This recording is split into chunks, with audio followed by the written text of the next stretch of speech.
안녕하십니까. 2020년 5월 31일 최병무의 팩트 시작하겠습니다. 주간조선에 보니까 이정현 기자가 김무성 의원을 인터뷰한, 의원이 아니죠 이제, 어제부터는 전 의원이 됐습니다. 인터뷰한 내용이 있는데 그게 꽤 흥미롭고 그래서 제가 그 내용을 한번 소개해드리고, 그에 대한 저의 의견, 뭐 저도 김무성 전 의원이 아니까 제 의견을 말씀드리겠습니다. 우선 국회의장 빼놓고 다 해봤다, 뭐 이런 정도의 정치 경력을 가지고 있으니까 24년입니다. 정치권에 입문한 지가.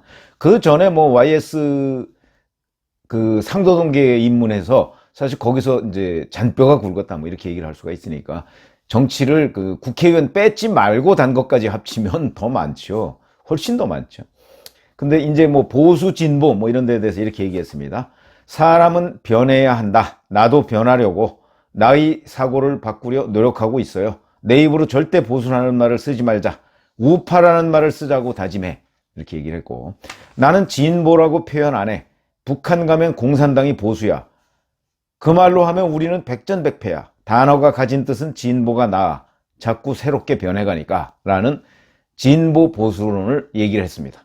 저도 진보 보수 이런 얘기 거의 안 하고, 아마 제 유튜브 자주 들으시는 분들은 제가 뭐 미래통합당 계열, 민주당 계열 뭐 이런 말을 하는 걸 들어보신 적이 있을 겁니다.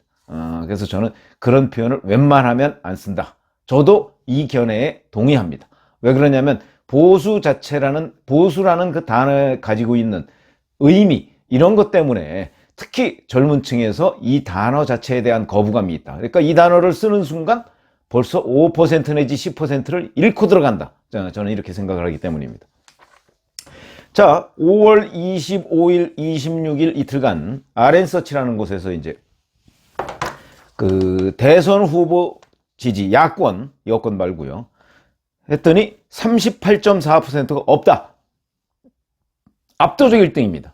그 다음이 홍준표 10.9, 유승민 10.6, 안철수 10.5. 이건 뭐 다 오차범위 내에서 우열을 가르기 어려운, 이렇게 돼 있고, 황교안 6.3, 원희룡 4.8, 김세연 3.6, 기타 8.0 이렇게 돼 있습니다.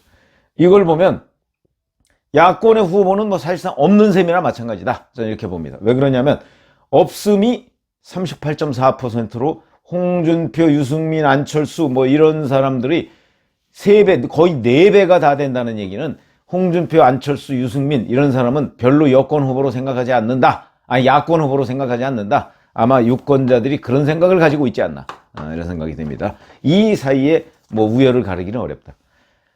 그리고 김무성 의원이 이런 식으로 얘기를 했습니다. 2017년 안철수가 대통령이 될 수 있었다 그러면서 본인이 안철수와 얘기했던 것, 17%가 상승을 하면서 문재인 후보를 추격할 때가 있었어. 안철수 쪽에 바로 연결되는 사람이 있었는데 그 사람이 안철수 쪽에 굉장히 많이 조언도 하고 그랬었지. 그래서 그 사람한테 안철수 후보가 나는 대통령만 하겠다, 나머지는 다 내려놓겠다, 이렇게 말해야 한다고 조언을 했는데, 우리는 제왕적 대통령이잖아. 다 내어줘도 대통령 할 수 있는 거야. 근데 그게 바로 선거 공학인데, 반응이 뭐였는지 알아? 조건 없이 지지선언을 해주시죠. 다음 주 되면 더 올라갑니다.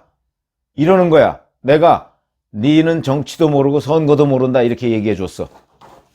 요런 비화를 얘기했습니다. 저는 이 말 적어도 한 60% 정도는 제가 동의할 수 있는 내용입니다. 왜 그러냐면, 자, 그때 안철수 후보와 홍준표 후보가 만약에 단일화했다, 그러면 이길 수 있었는가? 물론 단순 지지율로 보면 이길 수 있었는데 과연 단일화하면 이길 수 있었는가? 뭐 그 부분은 역사에 대한 가정이기 때문에 100% 이긴다 이렇게 얘기할 수는 없는 겁니다. 왜 그러냐면 홍준표 후보, 그러니까 그 당시의 자유한국당 지지자가 만약에 야권의 지지자가, 그때는 여권이었죠. 박근혜 전 대통령 탄핵 이후에 치러진 거니까 여권이었죠. 그러면 그 당시에 그럼 여권 지지자들이 과연 안철수 후보를 지지할 수 있었는가? 아무리 단일화했다고 할지라도 그게 몇 %나 될 것인가? 이런 생각까지 미친다면 뭐 둘이 합친다고 해서 반드시 문재인 후보를 이겼다 이렇게 얘기할 수는 없는 것이다. 그러나 어쨌든 60% 정도는 진실을 담고 있다. 저는 이렇게 생각을 하고요. 그리고 또 이 기사에서 흥미로운 대목이 있습니다. 야권의 대권주자 한 사람 한 사람에 대해서, 그러니까 지금 미래통합당에 있는 사람 얘기하는 겁니다. 있는 사람에 대해서 논평을 했습니다. 유승민 전 의원에 대해서는 훌륭한 자질을 가졌어. 그런데 혼자만 놀아. 더불어 같이 가는 모습으로 변해야 돼. 변하면 훌륭한 지도자가 될 수 있어. 이렇게 얘기를 했고요. 오세훈 전 서울시장에 대해서는 훌륭하지, 잘생기고 똑똑하고 다 좋아. 신선미도 있고. 그런데 왜 주위에 사람이 없을까? 그건 본인이 문제 아닐까? 이렇게 논평을 했고. 황교안 전 대표에 대해서 기대를 많이 가졌어. 그 결과가 이렇게 되었잖아. 왜 이렇게 되었나? 자기 잘못이지. 제일 유리한 조건에서 망쳤잖아. 내가 친박에 둘러싸여 있지 말라고 몇 번을 얘기했어. 못 헤어나는 거야. 이렇게 얘기를 했습니다. 그 다음에 원희룡 제주도 지사에 대해서는 도지사로 도정도 운영해보고 국회 경험도 해보았어. 새로운 것을 찾아 노력하는 모습이 좋아. 이렇게 얘기했습니다. 원희룡 제주도 지사에 대해서는 단점을 얘기 안 했습니다. 저는 이런 점에서 김무성 전 의원이 원희룡 지사에 대해서 매우 긍정적인 평가를 가지고 관찰하고 있구나, 이런 걸 느꼈습니다. 자, 그 다음에 홍정욱 전 의원에 대해서 이미지만 가지고 되나? 4년 동안 같이 국회의원을 했는데 개인적으로 대화를 한 적이 한 번도 없어. 선배가 먼저 불러주면 좋겠다고 생각할 수도 있겠지만 적극성과 자기 의지가 없으면 안 되는 거야. 이렇게 얘기를 했습니다. 그 다음에 미래통합당에 대해서, 미래통합당 공천관리위원이었죠. 김세연 전 의원. 본인이 한때 미래통합당은 해체해야 될 정당이다. 그러면서 좀비 정당이라고 얘기한 적이 있습니다. 근데 이렇게 평가했습니다. 같은 부산 출신입니다. 좋지, 좋은데 너무 과격하잖아? 아니, 자기 집이라는 게 미래통합당이죠. 자기 집 보고 해체해야 될 정당이라고 하고 좀비라고 하고 이러면 되겠어? 그런 정열이 있었으면 당내에서 싸웠어야지. 이렇게 얘기했습니다. 저는 김무성 전 의원이 이렇게 각각의 대선 주자에 대해서 평가한 부분, 저하고 제가 공감하는 부분이 한 80%쯤 됩니다. 80%쯤. 20% 정도는 제가 공감 안 한다는 얘기입니다. 그렇게 얘기를 하고. 자, 김무성 전 의원이 2022년 프로젝트를 지금 구상 중이라고 합니다. 그래서 마포에 20대 의원들, 지금 21대니까요. 20대 의원들이 공유하는 사무실을 하나 내겠다. 뭐 크지는 않고.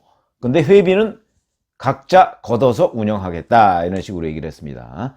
그러면서 다른 이제 주간조선이 아니고 다른 인터뷰 한 내용을 보니까 이제 대권 도전을 안 하고 킹메이커 역할을 하겠다. 이런 식으로 얘기한 걸로 돼 있습니다. 그러면서 뭐라고 얘기했냐면 인물은 만들어진다고 생각한다. 현재 우리 당의 소위 말하는 대권주자 반열에 있는 분들이 이미 출마 선언을 하신 분도 계시고 아직 때를 기다리는 분도 있습니다만 다만 그분들과 아직까지 나타나지 않은 사람들까지 포함해가지고 제대로 된 흥행이 될 수 있는 그런 틀을 통해서 자유경쟁을 붙이면 국민들에게 충분히 인정을 받을 수 있는 후보를 우리가 만들 수 있다는 생각이다. 이런 식으로 얘기를 했습니다. 자, 그러면 김무성 전 의원이 얘기한 대로 정말 본인이 후보를 만들 수 있을까요? 그걸 제가 평가해 보겠다는 얘기입니다. 만들 수 있을 가능성? 저는 50%로 봅니다. 반반. 왜 그렇게 보느냐는 걸 지금부터 말씀을 드리겠습니다.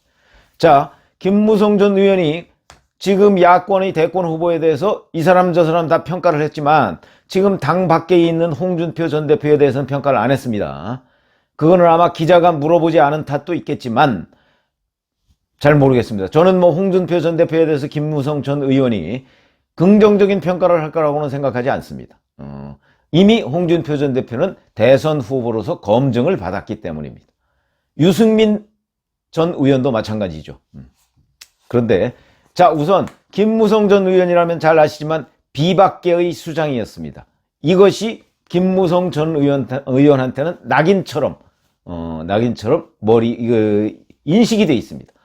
그러나 지금 뭐 친박 비박 사실상 없어졌죠. 그러나 아직도 김무성 전 의원 그러면 이른바 과거 친박계 사람들이 부정적 이미지를 가지고 있다 하는 것은 본인이 극복해야 될 부분이다 하는 부분. 이게 이제 김무성 전 의원이 가지고 있는 태생적 약점이다, 이런 말씀을 드리고요.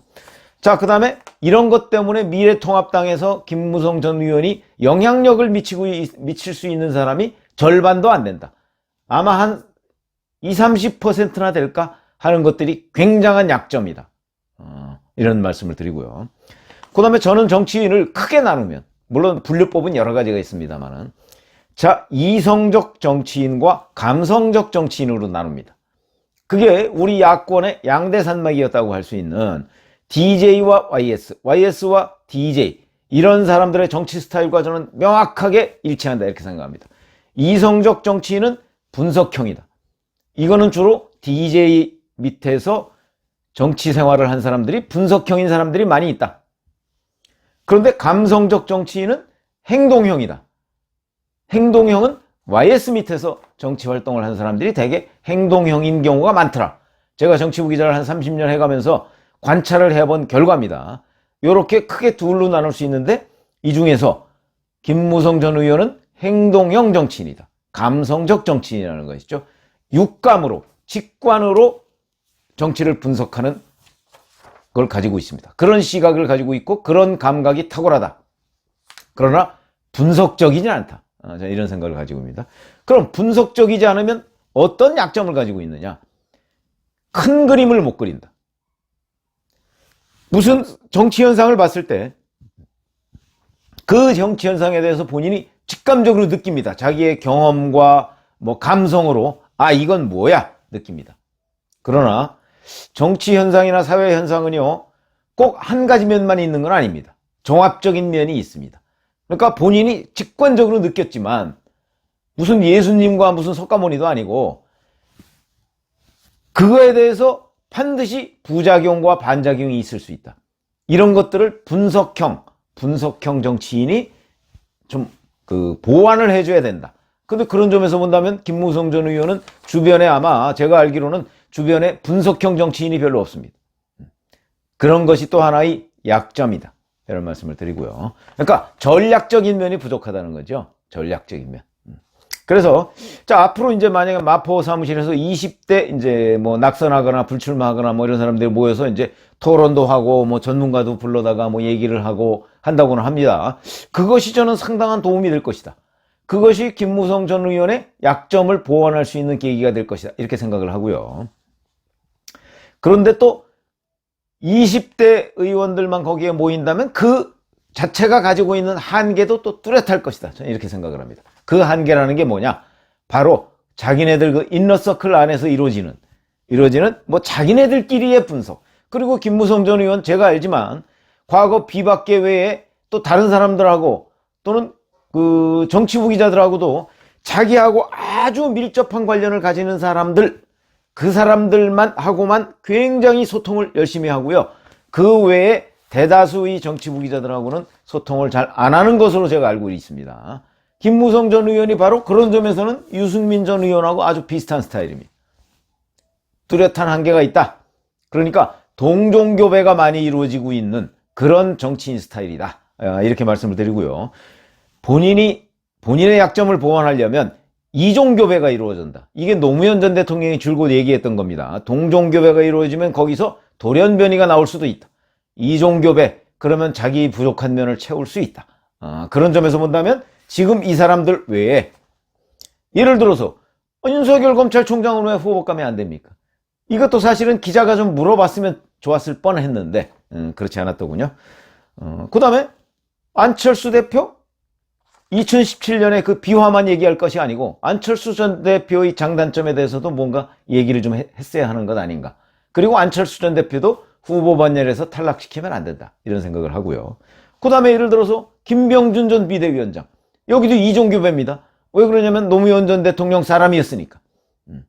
이런 사람들한테도 좀 관심을 가지고 둘러보고, 그리고 전략을 짜서 토론을 해보고, 그 다음에 뭔가를 만드는 노력, 거기다가 이 사람들 외에 청년 정치인들한테도 한번 관심을 가져달라.